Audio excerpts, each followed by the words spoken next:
The Women's Right Information Center is so happy to welcome Penny Colman, an award-winning biographer and social historian, to discuss women's words of wisdom in honor of the 100th anniversary of women's suffrage. Ms. Colman has written several books, and Penny has been honored by the New Jersey State Legislature for her books and her public appearances that have contributed to the advancement of women. She has also received the New Jersey Women of Achievement Award presented by the New Jersey State Federation of Women's Clubs. Penny, thank you so much for joining us and for your inspiration. And I'm going to turn it over to you. Okay, thank you. So let's see if we can do this. Screen share. Okay, we set? Okay, so I'm delighted to be with you today. It's August 11th, 2 weeks before August 26th, the centennial of the 19th Amendment. The addition of the 19th Amendment to the United States Constitution is one of the great unknown, unheralded stories in American history, a massive, multi-generational, non-violent battle against duplicitous, well-financed opposition and government-sanctioned brutality. There are many ways to tell this story, and many books, articles, and essays, newspaper reports are appearing through visual images, biographies, particular events. For example, the intense ratification fight in Tennessee. My book, with this wonderful yellow cover, is a multi-generational, I decided to tell it as a multi-pronged chronological narrative in which I interwove multiple themes, including race, class, and international connections. And I infused it with women's words and vivid personalities. Today, you will meet some of these women and read their words, and I'll share some of the stories from the Great Fight. I'm also have included, I've spent the last 30 years taking many, many road trips here and abroad, searching for landmarks, historic landmarks to women. And I decided to include those because as they have served as inspiration and wisdom to me, I thought perhaps they would for you. So first, let's take a look at the 19th Amendment. Unfortunately, it's not uncommon to see people saying that the 19th Amendment disenfranchised African Americans, prevented women from, certain groups of women from voting. In fact, the 19th Amendment is very simple. As you can see, it just says the right of citizens of the United States to vote shall not be denied or abridged by the United States or by any state on account of sex, and that Congress shall have the power to enforce this article by appropriate legislation. So that's it. Yes, there was massive amount of discrimination, particularly against African American, other groups of Americans from the Philippines, Asian American, Native American, were disenfranchised because they were not allowed to become citizens. So in fact, the issue of voting rights, which we still struggle with today, was very much in force at the adoption of the 19th Amendment. But in and of itself, it's just a very simple, straightforward amendment. And the other thing that's important to understand about this amendment is the issue dates back to the framers of the Constitution, who made a decision when they were crafting this document to give the states the rights to set voter qualifications.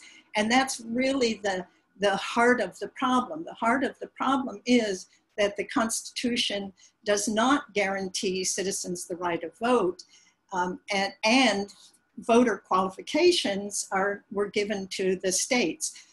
After the Revolution, when states were writing, when the colonies then were writing their new constitution, every state wrote it in a way to disenfranchise women, except, as I'm sure you all know, New Jersey.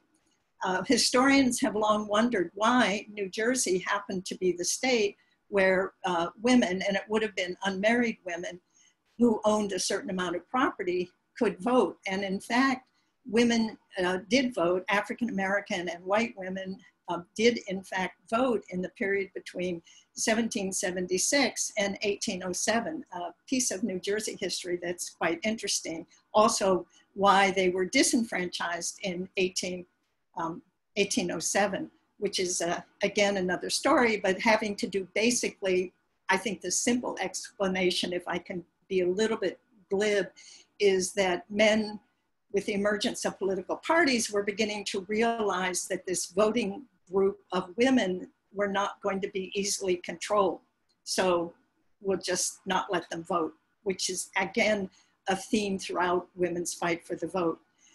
So Carrie Chapman Catt, this is the first quote, and this is sort of just the classic. You'll see this quote, this classic quote, and it's a really powerful quote because it really makes, at least me, think about the connectiveness of social movements, the connectedness of women who have been involved in fighting. It's just passes on from one to the other. And there were a number of examples, I mentioned them in my book, of mother-daughter. There's also Harriet Stanton Blanche, who took over Elizabeth, her mother's fight, Elizabeth Cady Stanton. So there's this sense that I think is so important in terms of trying to bring about any kind of change. And the thing that I discovered about the suffragists, which I'll reference a little bit later, is that they were very historically reverent, and in the sense of they were very aware of who had come before them. They were very aware, and they honored, like at their conventions, they would have the images. They would always note the pioneers who had died, and like after Lucretia Mott died in 1893, a huge photograph of image of her would always be on the platform of conventions for years. Elizabeth Cady Stanton's image would be on buttons that suffragists use. So it's a very interesting phenomenon to see this, which I think was not so much carried forth in my experience when I was very involved in the women's movement of the late 60s, 70s, and 80s. Not so much that sense of historical reverence that I find is so common with during the suffrage fight. Here's a marker. Carrie Chapman Catt was born in 1859. This marker is in Ripon, which is where she was born. We're now in Wisconsin. She grows up in Iowa, and she actually is for the long haul. Her first awareness, and one of the things that also really interested me is what prompted people to get involved in the cause. What was it that said, I'm going to join this enormously unpopular and even dangerous cause? And with Carrie Chapman Catt, it was when she was about, I think, 13, and it was the election of 1868, and all the men in her family on election day were getting dressed and ready to go to vote. It was the first vote after the Civil War, the first national election after the Civil War, and she wondered why her mother wasn't getting dressed. And that's when she found out that it's because her mother couldn't vote. And that was a searing experience for her that she talked about, that she never forgot, was her indignation that her mother couldn't vote when the farm hands, her father, her brother, all the men were going off to vote. She actually gets involved by the late 1880s. She's married, she's living in Boston, and she becomes friends with Lucy Stone, who's been very active in both abolition and the women's rights movement. And she actually goes off to South Dakota. Now, mind you, these are really, really difficult times. And going off to South Dakota in 1890 to campaign to change South Dakota's constitution, a referendum, a vote was scheduled for November to change the constitution. And off she goes to campaign. She and her second husband had made a deal where he would support her suffrage activism and she could go off and do this. It was a very companionable marriage. And at one point she misses the train and she needs to get down a mountain to go to a mining camp to give a speech.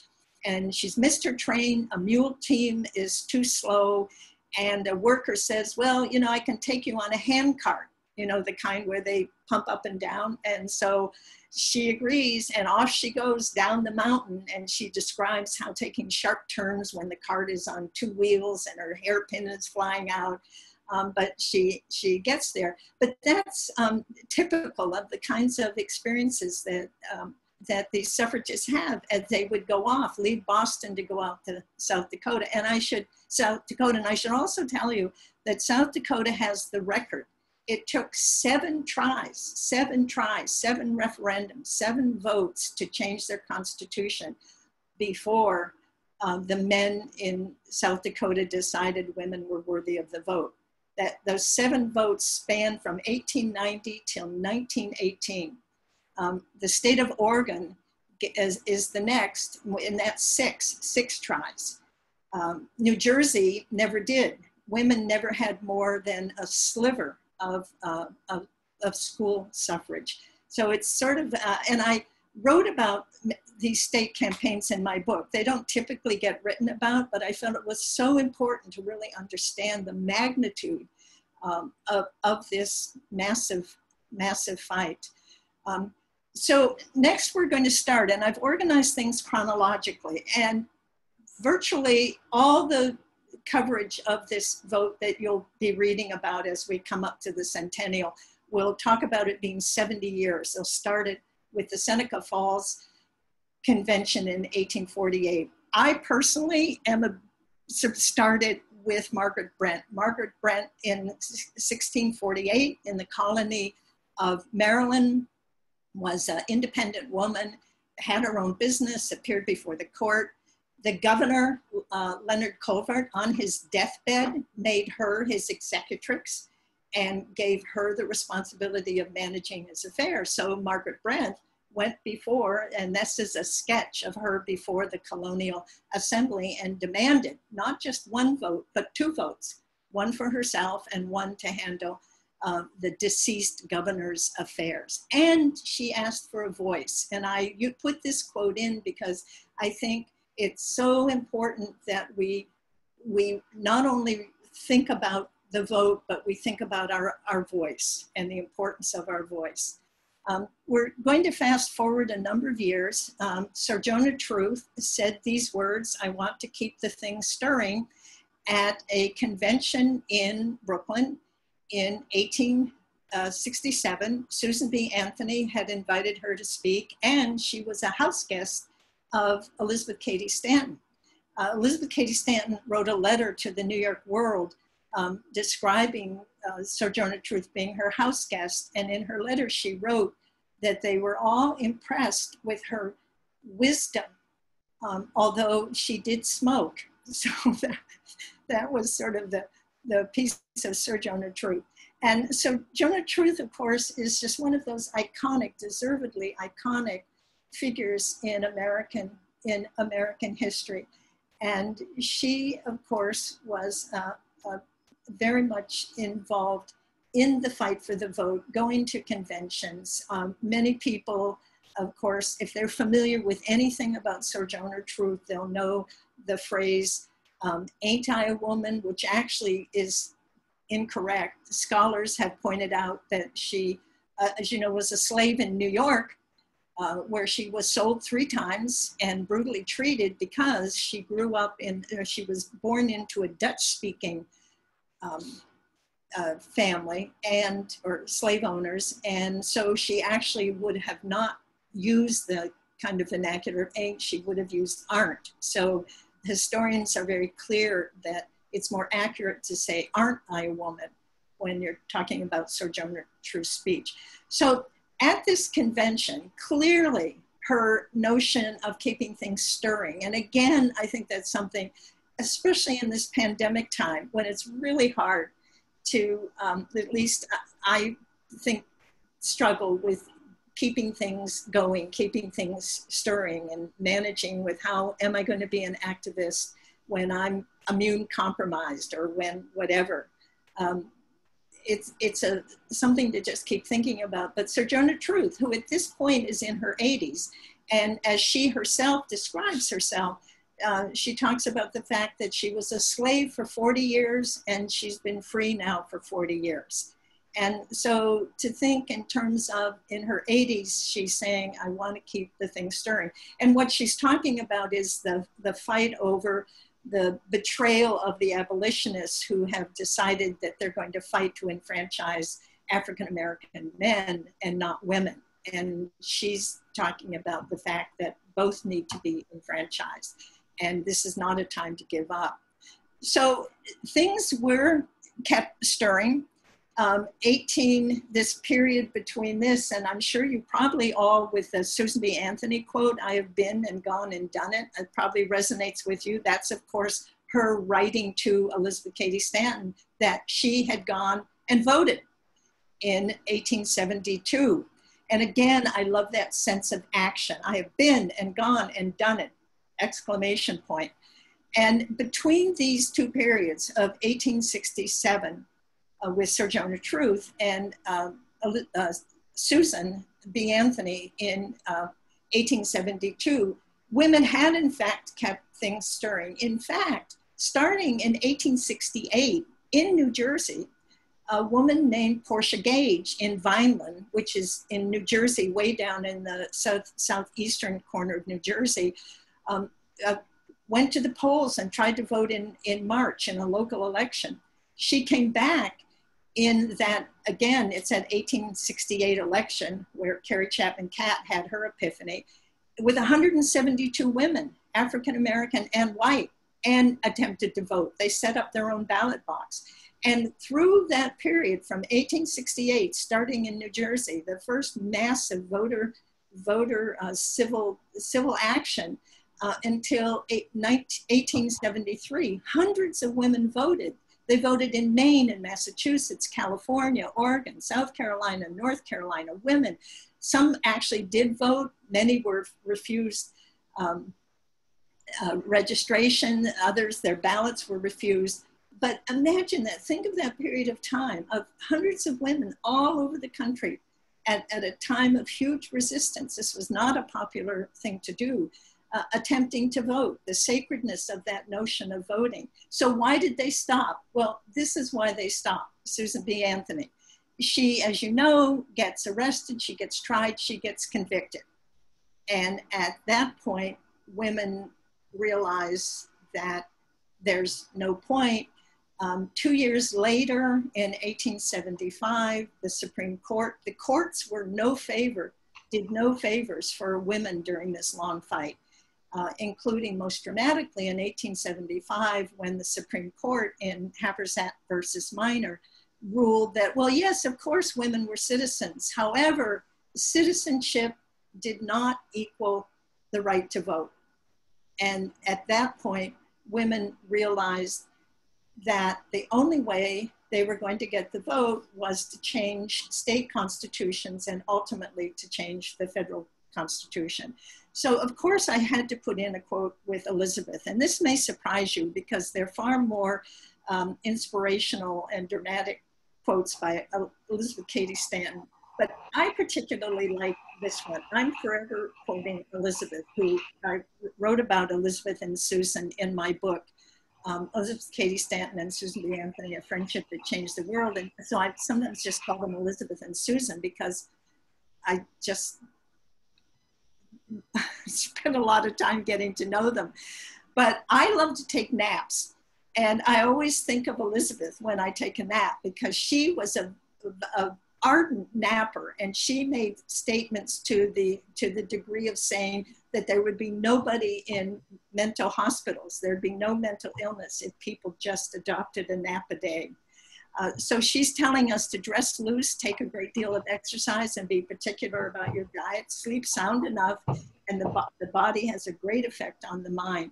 And she was also known for when she'd be riding on a train and she'd see a young family and the baby would be wrapped up too tightly or wouldn't be tended to. She never hesitated to go over and offer her wisdom. So it's another part of Elizabeth Cady Stanton that I wanted to put forth. And here are the markers. This is actually in historic St. Mary's City. That's St. Mary's River in the background. And that's me in, I think, 2009. I've made 2 pilgrimages, 2009, 2011. That's the Margaret Brent gazebo that was actually erected in 1982. And on that stand, the pedestal in the middle, is this bas-relief of Margaret Brent approaching and the governor to ask for her vote and the voice. And to demonstrate my point about suffragists being historically reverent, fast forward from Margaret Brent, and that plaque was just dedicated last year, the Margaret Brent pilgrimage. And that is, I haven't seen that because I haven't been back to St. Mary's City, but that is noting a group of suffragists in 1915 who took on the name of Margaret Brent. They called it the Margaret Brent pilgrimage, and campaigned throughout Maryland for many days and weeks, even through thunderstorms. So that's, again, part of this connection of this historic reverence. This is one of my all-time favorite statues. This is Sojourner Truth, and you see the flowers. I happen to be there. It's not uncommon for me to see people leaving things of honor at statues. This is really worth a trip. Florence is beside Northampton if you get back to travel, because it's a wonderful display with wonderful informative plaques around it, and it's a very evocative. And there are a number of statues to Sojourner Truth, and a new one is going to be erected next year at the bridge over the park over the Hudson River up by Poughkeepsie. There's one of her as a slave girl. And there are other things, there are many things about Sojourner Truth that are important, but one of the other things is, for many of us who grew up getting educated in the North, certainly my education, my kids' education was all about Southern slavery. Sojourner Truth, of course, was a slave in New York, not far from, in Ulster County, not far from New York City, and was also brutally treated. And so there are many parts of her story that are important. This, of course, is, we're now in Seneca Falls, and that's the statue of, called When Anthony Met Stanton. That's Amelia Bloomer in the middle. And Susan had not been involved, this is 1851, she had not been involved in the Seneca Falls Convention or in the 1850 conventions, but her family had been, her father and her mother and her sister, so she was curious. Susan at the time was very involved in temperance. And so she was in Rochester at the time, which is close to Seneca Falls, and she contacted Amelia Bloomer and said, I'd like to meet this Elizabeth Cady Stanton. And so she did. This statue is what is the Suffrage Pioneer Memorial is going to be dedicated on August 26th on Literary Walk in Central Park. And that's, of course, Sojourner Truth, Susan B. Anthony standing, and Elizabeth Cady Stanton. And it'll be one of the first, it'll be certainly the first statue to a historic woman in Central Park. There's some allegorical ones, but this will be the first in Central Park. Harriet Tubman, of course, don't ever stop, keep going. And a part of Harriet Tubman's story, people may know about, of course people know about her leading, going back to the South and leading slaves to freedom, her service as a spy and a commando during the Civil War, all of these heroic stories of Harriet Tubman. Not so well known is the fact that even in her old age, that she became very involved in the suffrage movement. She worked with Elizabeth Cady Stanton, Susan B. Anthony. She lectured in Boston and Washington and New York.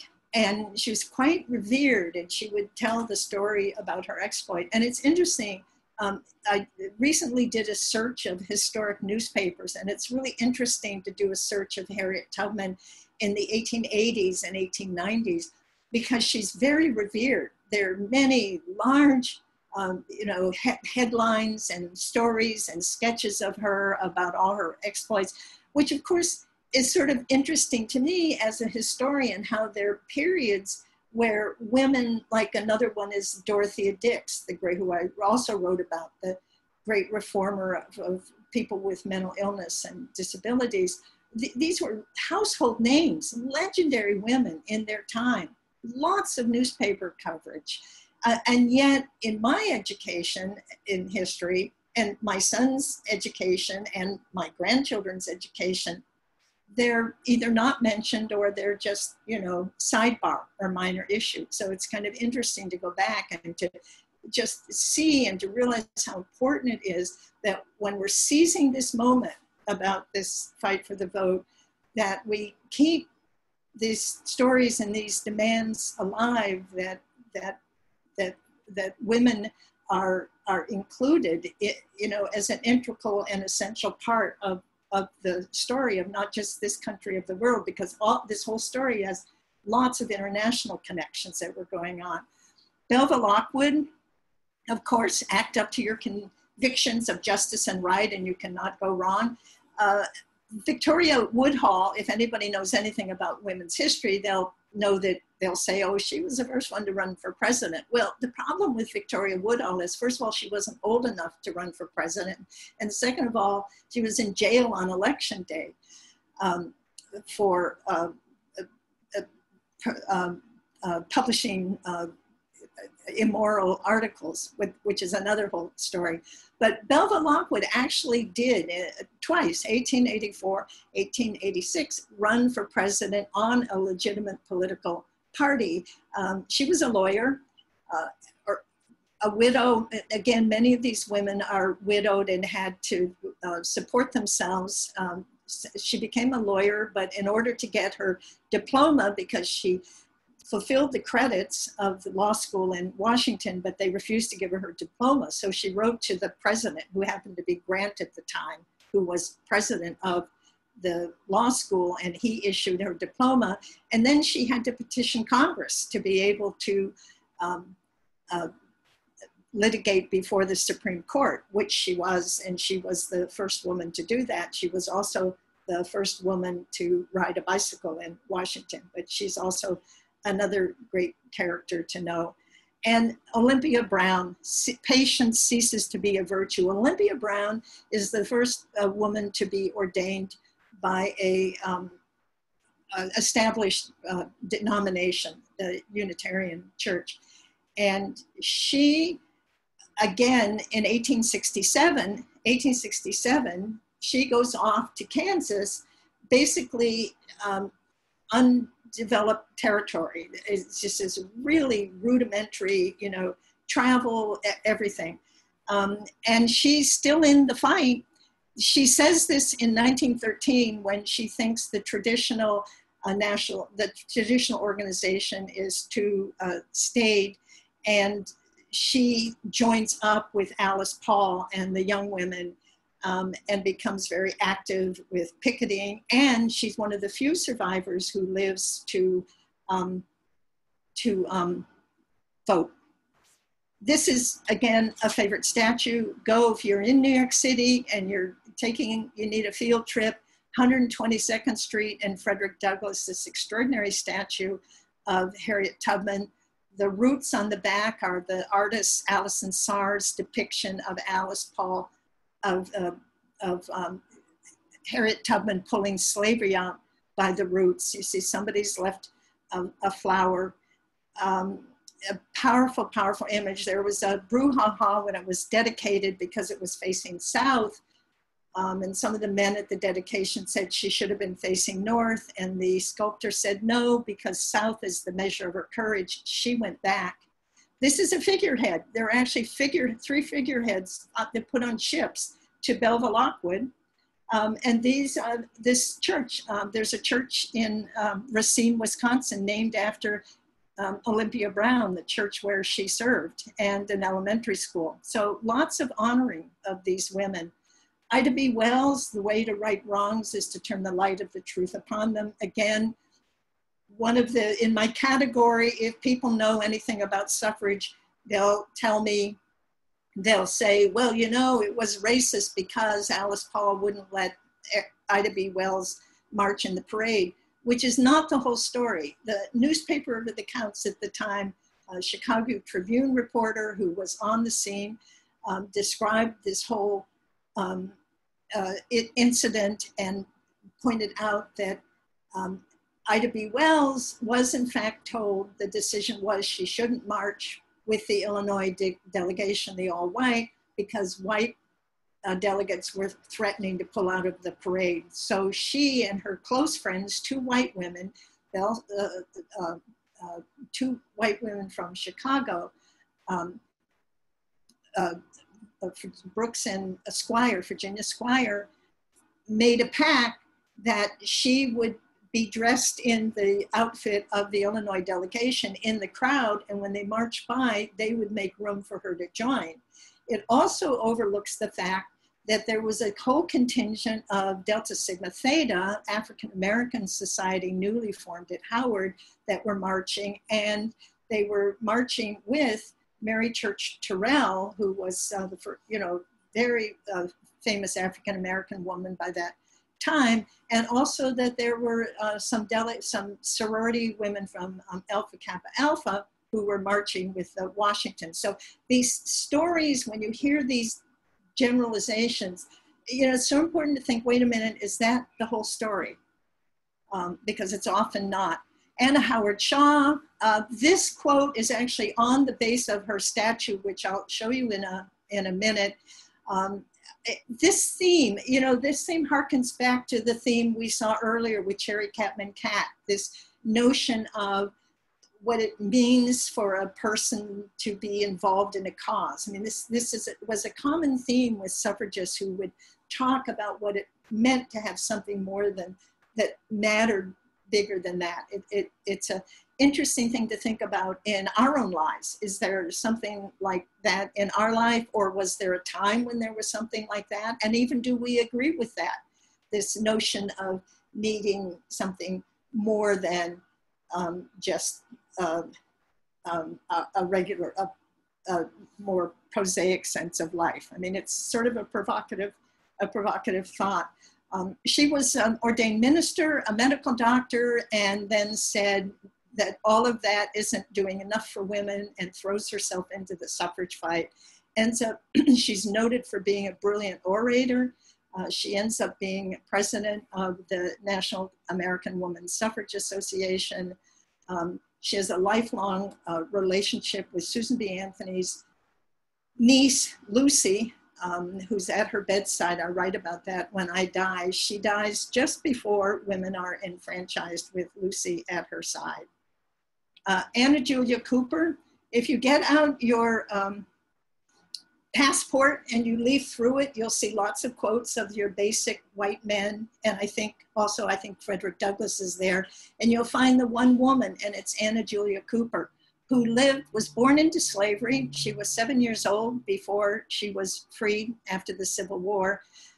She becomes a brilliant educator and ends up getting her PhD from the Sorbonne in Paris at the age of 66. She's a writer, an educator, and again, just a really important person to know about. This monument was just placed, this marker to Ida B. Wells, describing her life and her achievements in Holly Springs, Mississippi, where she grew up. And it's interesting because this monument was placed by the Jewish American Historic Preservation Society. And it's an interesting thing to read about the connection of the president realizing the connection of the history of Jews and African Americans in America, and making the decision to finance the establishment of this. There's the statue. I actually drove an 8-hour round trip across the state of Michigan. I was speaking in the eastern side and borrowed a car so that I could drive 4 hours to pay my respects to Anna Howard Shaw and drove back again. I was speaking at a university.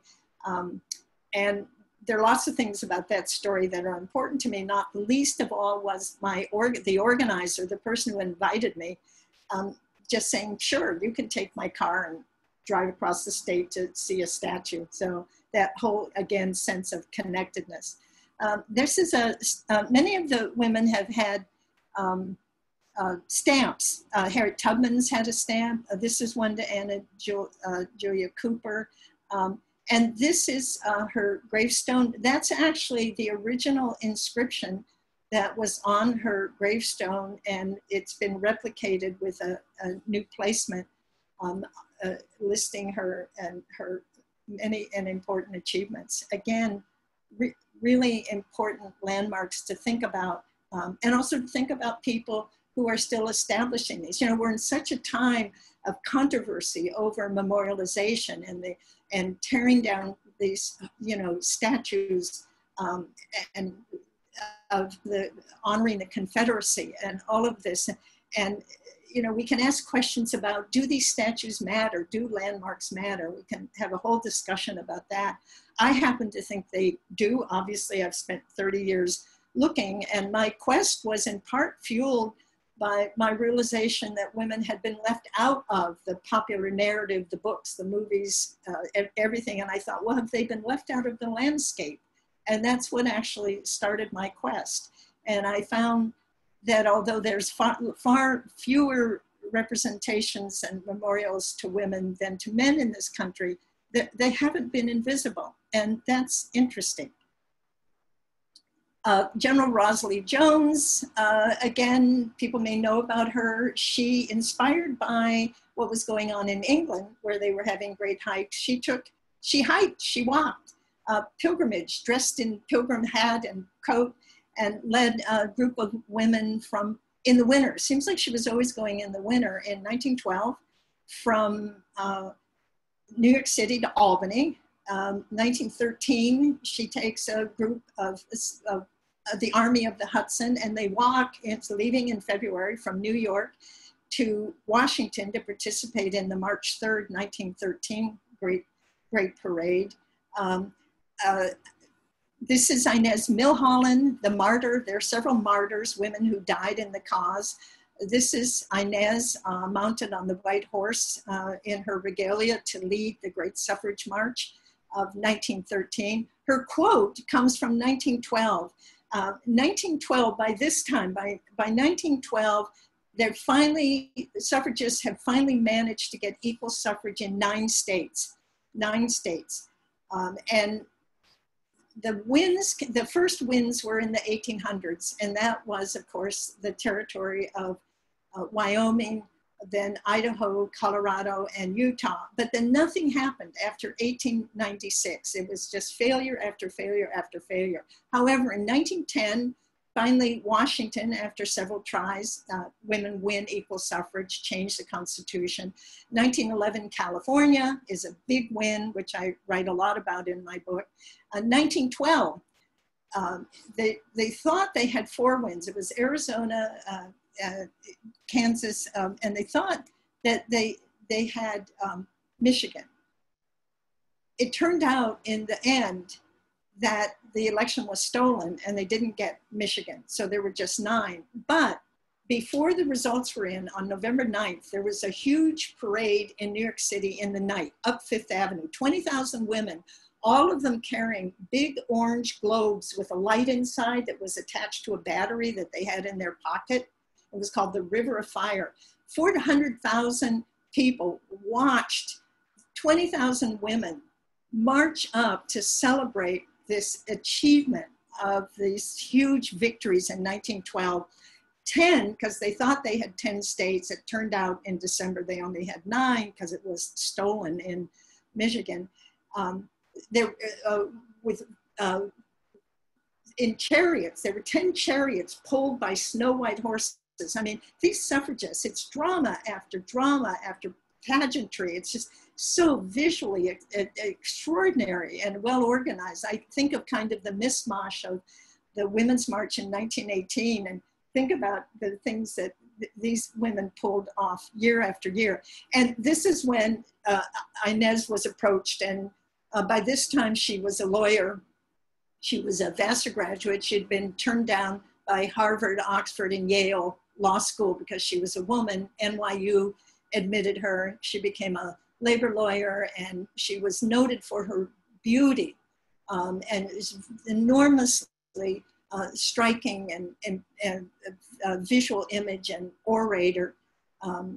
In 1916, she collapses in Washington, Los Angeles, in the middle of a speech. She ends up dying. She gets a huge ceremony. She becomes a suffrage martyr. I mean, she's again at the age of 30. Another woman, Aloysius Larchmont Miller in Oklahoma, also dies. She has influenza, but she still goes and gives an important speech and turns the tide, and she ends up dying, and she's honored as a suffrage martyr. Louisine Havemeyer, there she is holding a torch. This is 1915, and there are 4 referendum, New Jersey, New York, Massachusetts, and Pennsylvania. 4 main states are, and these are massive campaigns, massive campaigns. Women and supportive men come from all over. They all go down to defeat. But Louisine, let me go back to Louisine. Whoops, am I losing Louisine? Her quote actually comes from 1919. Picketing has started in 1917. Louisine is a big supporter. She's enormously wealthy. She had gotten involved in the movement. Her close friend, Mary Cassatt, the painter, had encouraged her to join the suffrage movement. Louisine had lost, her husband had died, some grandchildren had died. She tried to commit suicide. Mary Cassatt said, you need a cause. And the suffrage cause Mary Cassatt was involved in. So she gets involved, and you can see by the picture that she's an older woman. So this picture is 1915, but fast forward to 1919, Alice Paul summons her, calls her at her 3-story marble mansion on Fifth Avenue with a world-class art collection and a garage full of Rolls Royces, and says, I need you to come. So Louisine goes. She goes to Washington, and she's told Alice Paul that she doesn't support picketing, that she doesn't support this militant action. But Alice Paul, who was, many people described how Alice Paul's eyes, when she'd look at you, you couldn't say no to her. And Alice Paul had this idea. She was going to send a train load of suffragists who had been in prison. It was called the Prison Special, across the United States to get public indignation. And she wanted Louisine to be one of the prisoners because she would be big publicity draw because she was rich, she was famous, and she was also a great speaker, a little bit ribald. She had kind of a wacky sense of humor, but she was a great draw. And so she said, I need you to go to prison. Bring a valise. And so she did. She went. And then that's what she says. Now, what am I going to do? And I put this quote in because I wanted to tell the story about how in our life, sometimes we are called to do something that we said we would never do. Or we're given that kind of challenge. And then what do? And so she did it. Ended up being arrested, ended up spending the night in a foul prison cell. The police, again, the government trying to intimidate the women, started imprisoning them in a prison that had been declared unfit for human habitation and had sewage and odor.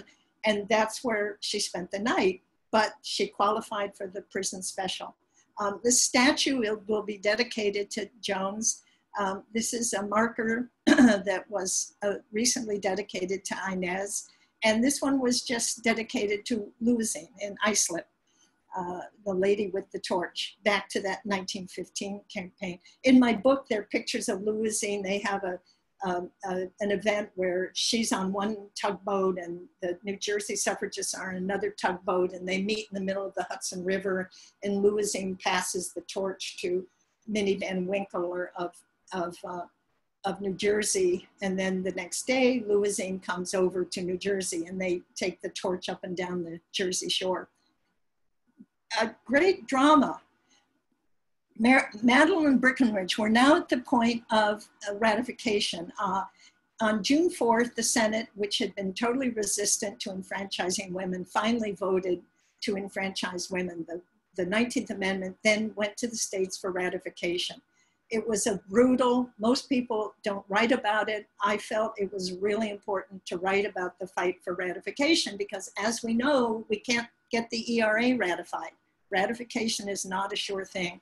Madeline Breckinridge had tuberculosis as a young woman, ended up having her leg amputated.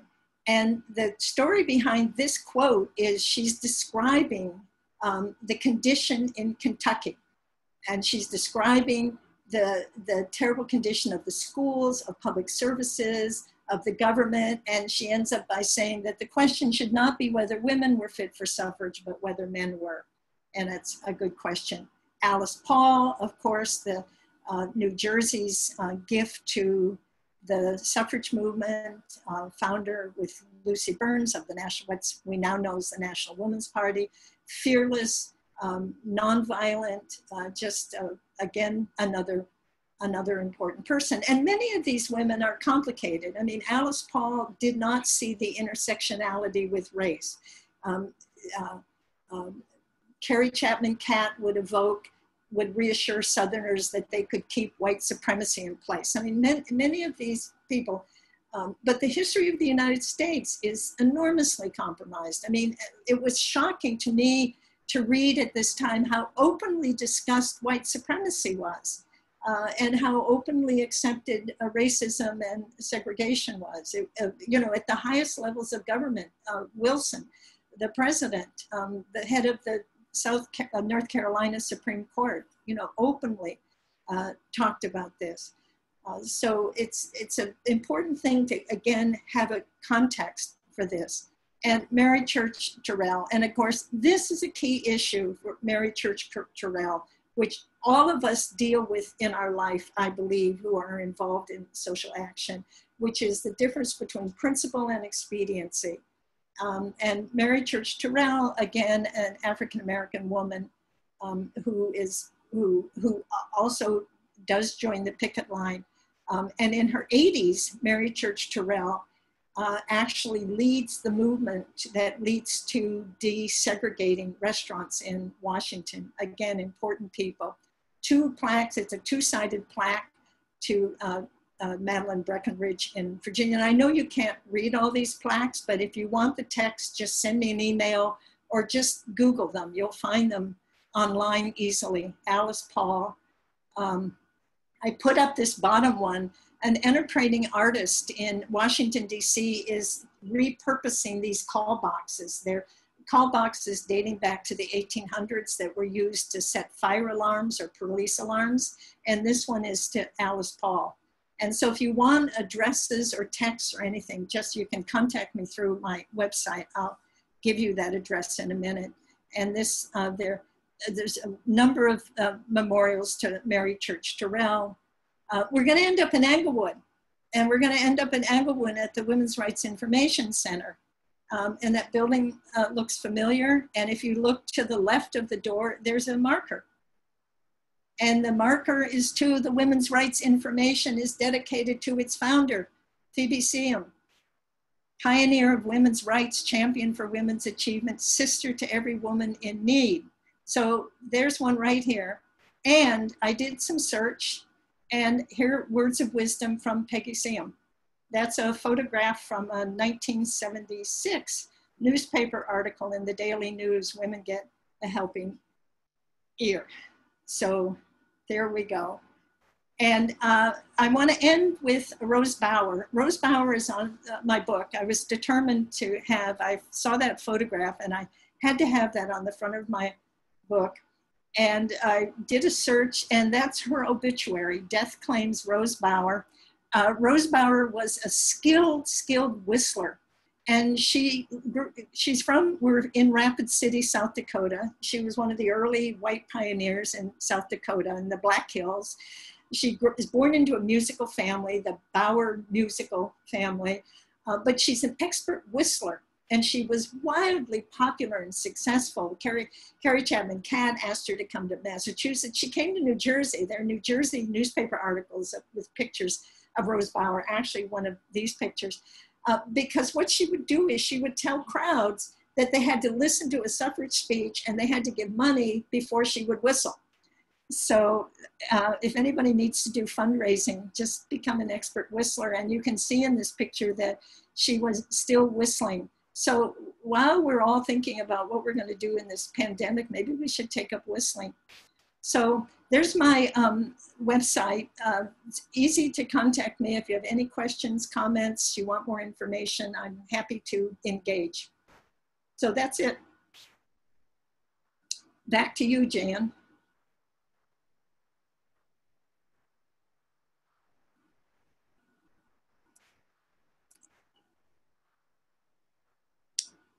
Okay, I'm not getting any audio.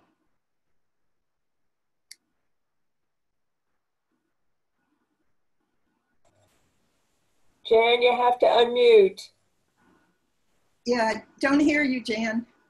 Now you do. Sorry. Thank you for letting me know that. I was going to tell you that if anybody has a question for Penny, that you can ask her and use your space bar to unmute. And I'm going to take off the share screen, if I can do that. Let me see if I can do that. Okay, and now we're all together. Does anybody have a question for Penny? I thought that was very, very inspiring, and we appreciate all your ladies' words of wisdom. It's and we have so many that were right in this area, which is really exciting as well. Did anybody have any questions? Press your space bar. I see a chat one. Is there one there? Somebody just said thank you. Sue Nottingham, thank you very much, is saying thank you. And I think that might be it. Okay. But really appreciate Okay, well, your no, can I say something? Oh, sure. No, that hi. was real. Hi, Penny. Hi, That was brilliant. What a great idea for a talk to share all these words of wisdom from pioneering and remarkable women. So thank you so much. I love the whole theme of it. And I love the way you've gone all over the country and found all these monuments and memorials to women also. That's fantastic that you would drive 8 hours round trip to see a statue. I love your passion. So are you interested in giving this talk for other groups, if other groups want to hear it? I mean, now that I know how much work it is to prepare one of these, are you interested in ideas about? Yeah. So thank you, Lee. But yes, as you know, you do know how much work it is, and now that I have it, I would be happy to do it. And it's also been recorded, right, Jan? Yeah. Yes, so, this is recorded. This will be on the Women's Rights Information Center website. We should be posting it, if not later today, tomorrow. So if you want to hear it again, or if you want to invite others to hear Penny's words of wisdom and all the lovely ladies and fierce ladies who came before us and brought us to this point, then they can come to the women's website, Women's Rights Information Center website. And I'm going to post that in the chat if anybody needs it. Okay. And Jan, could you put Lee back on again? I wanted to. Yeah, I'm unmuted. Okay. So Lee, yes, I would be happy to. And depending on the group, I might also switch around some of the women to do that. So I'm happy to do that. But I also wanted to say to everyone that's listening is Lee is doing a wonderful virtual walk in Harlem of suffragists. And so, again, contact me and I will give you Lee's contact information. I'll forward you Lee's email. Yeah, that would be great. It's on Friday, August 21st at 4 p.m. Right. I'm hosting it on my Zoom account. So it's actually women that are commemorated in 2 neighborhoods in Harlem, in African-American Harlem and Spanish Harlem. Right. So we're going to look at named buildings, and we're going to look at mosaics and murals and street names and plaques on the sidewalk. So if Yes. anybody wants to join me, please do get in touch with Penny. And Linda and I will be there. So thank you. So Yeah, thanks to great. everybody who's doing all this work to remember. And as I said, it's so clear to me that there are waves of women's history. And I'm so determined, I guess I'm sort of determined that we're somehow going to break that cycle. We're going to break that cycle where all of a sudden, oh, we're going to pay attention to women. And then here we are still in the same situation that we're in now. And I can tell you very little. I did a talk a couple of days ago for the Holocaust and Human Rights Museum in Dallas, Texas. And it was a workshop for educators. And the person who invited me started off by telling me that there is no requirement whatsoever to have any women's history in Texas. And most of the educators and librarians I would be speaking to wouldn't know anything about it. So, and I'm thinking, and this is, 2020. So we just, keep on keeping on. Because this country wouldn't be what it is, or any country in the world, without its women. So that's for sure. Thank you so much, Penny. Thank you, everybody, for joining us. Again, come to the Women's Rights Information Center website, www.womensrights.org. I listed it in the chat. And I hope everyone has a great day. Stay cool and keep fighting the fight. And thank you. Thank you very much. All we can do. Thank you. Thank you. Thank you, everybody. Thank you.